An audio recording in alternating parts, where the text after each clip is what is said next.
बीमा सखी अभियान भी शुरू किया गया है। हमारे बैंकिंग और डिजी पेमेंट्स सखियां दूर दराज के इलाकों में लोगों को वित्तीय व्यवस्था से जुड़ने में महत्वपूर्ण भूमिका निभा रहे हैं। कृषि सखियां नेचुरल फार्मिंग के बढ़ावा दे रही हैं और पशु सखियां ने के माध्यम से हमारा पशुधन मजबूत हो रहे हैं। ड्रोन दीदी योजना महिलाओं के आर्थिक और तकनीकी सशक्तिकरण का माध्यम बने हैं। ये एक इस संसद के लिए गौरव का विषय है कि बड़ी संख्या में भारत की बेटियां लड़ाकू विमान उड़ा रही हैं, पुलिस में भर्ती हो रही हैं और कॉर्पोरेट कंपनियों का नेतृत्व भी कर रहे हैं। मेरी सरकार के निर्णय के बाद बालिकाओं की भर्ती राष्ट्रीय मिलिट्री स्कूलों में प्रारंभ हो गई है। नेशनल डिफेंस एकेडमी में भी महिला कैडेट्स को भर्ती शुरू की गई। हमारी बेटियां आज ओलंपिक में मेडल लाकर देश को भी गौरवान्वित कर रही हैं। मैं भारत की संसद के माध्यम से देश की नारी शक्ति को विशेष बधाई देती हूँ।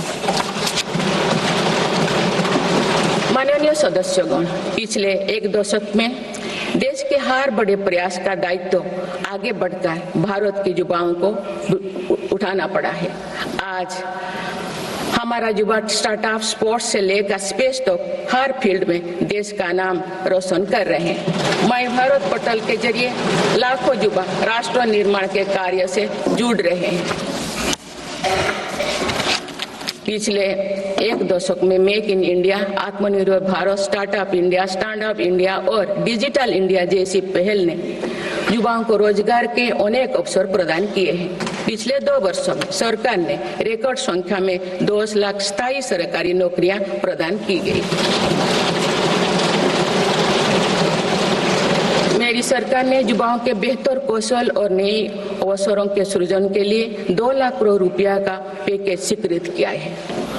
1 करोड़ युवाओं के लिए इंटर्नशिप की व्यवस्था से युवाओं को ग्राउंड पर काम करने का अनुभव प्राप्त होगा। आज देश में 1.5 लाख से अधिक स्टार्टअप है जो इनोवेशन के स्तंभ के रूप में उभर रहे हैं। 1000 करोड़ रुपया की लागत से स्पेस सेक्टर में वेंचर कैपिटल फंड की शुरुआत की गई है।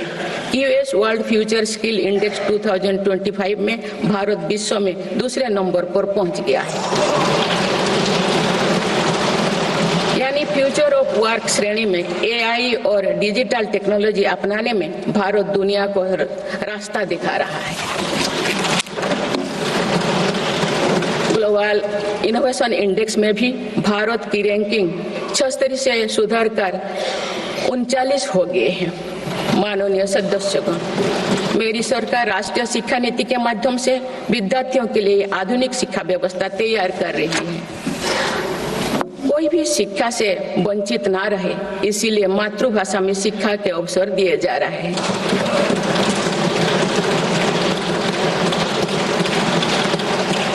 विभिन्न भर्ती परीक्षाएं 13 भारतीय भाषाएं में आयोजित कर भाषा संबंधी बाधाओं को भी दूर किया गया है।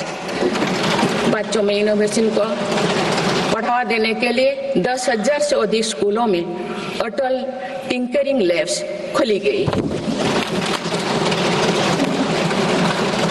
ईज ऑफ डूइंग रिसर्च के लिए हाल ही में 1 नेशन 1 सब्सक्रिप्शन स्कीम लागू कर गया है। इससे अंतर्राष्ट्रीय शोध की सामग्री निःशुल्क उपलब्ध हो सकेगी।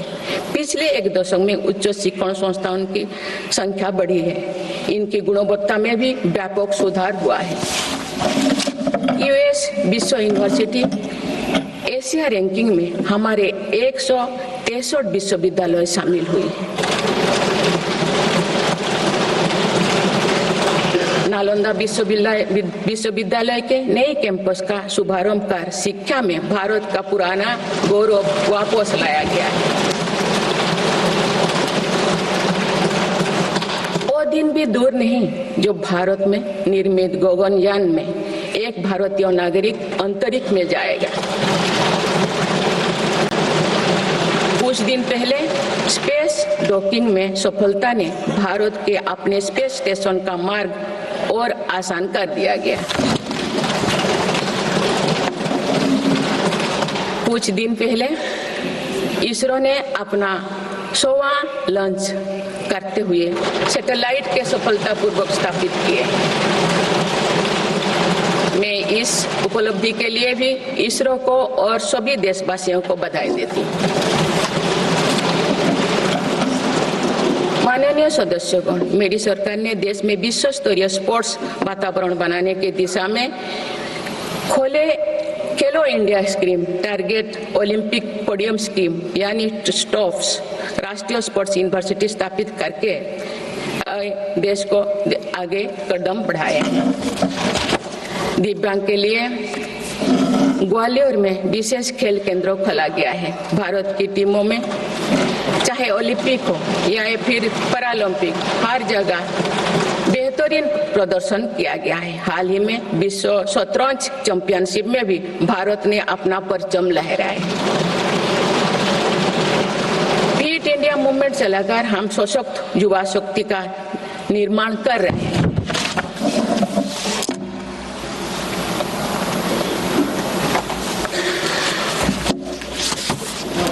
माननीय सदस्यगण, विकसित भारत के निर्माण में किसान, जवान और विज्ञान के साथ ही अनुसंधान का बहुत बड़ा महत्व है। हमारा लक्ष्य भारत को ग्लोबल इनोवेशन पावर हाउस बनाना है। देश के शिक्षण संस्थानों में अनुसंधान को बढ़ावा देने के लिए 50,000 करोड़ रुपया की लागत से अनुसंधान नेशनल रिसर्च फाउंडेशन स्थापित किया गया है। 10,000 करोड़ रुपया के लागत से विज्ञान धारा योजना के तहत विज्ञान एवं प्रौद्योगिकी में इनोवेशन को बढ़ावा दिया जा रहा है। आर्टिफिशियल इंटेलिजेंस के क्षेत्र में भारत के योगदान को आगे बढ़ाते हुए इंडिया एआई मिशन प्रारंभ किया गया है। राष्ट्रीय क्वांटम मिशन से भारत इस फ्रंटियर टेक्नोलॉजी में दुनिया के अग्रणी देशों की पंक्ति में स्थान बना सकेगा। मेरी सरकार देश में बायो मैन्युफैक्चरिंग को बढ़ावा देने के उद्देश्य से बायो ई-ट्री पॉलिसी लाई है। ये पॉलिसी भविष्य की औद्योगिक क्रांति का सूत्रधार होगा।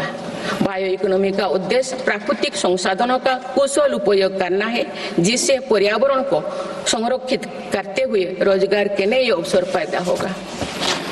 माननीय सदस्यगण, मेरी सरकार ने अर्थव्यवस्था को पॉलिसी पैरालिसिस जैसे परिस्थितियों से उबरने के लिए मजबूत इच्छा शक्ति के साथ काम किया है।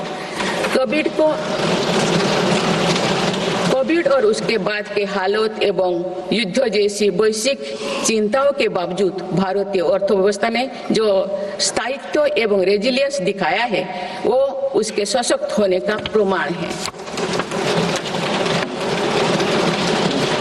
मेरी सरकार ने ईज ऑफ डूइंग बिजनेस को बढ़ावा देने के लिए कई महत्वपूर्ण कदम उठाए हैं।